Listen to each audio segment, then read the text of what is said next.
I see firsthand how education inequity affects young people in remote communities. We need schools where accents are not seen as barriers, but as stories. And where cultural identity is not something we hide, but something we celebrate. When a young person experiences trauma and instability, their brain shifts into survival mode, making it almost impossible to focus, learn, or even believe in what's possible. But the right support can begin to change everything. When communities are involved in education, students feel supported, a stronger sense of belonging, and more connected to their learning.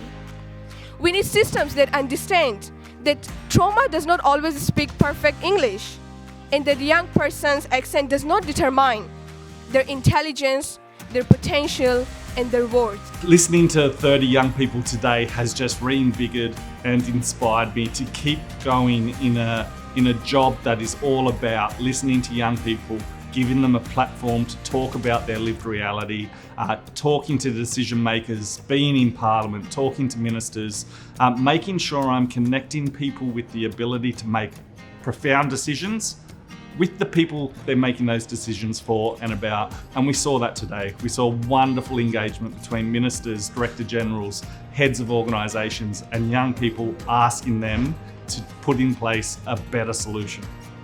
So I ask every educator, every community member, and every leader here today, create spaces where young people do not have to prove their worth before they're valued. Because when young people are valued, loved, and safe, they don't just survive. They rise, they lead, and they change the world.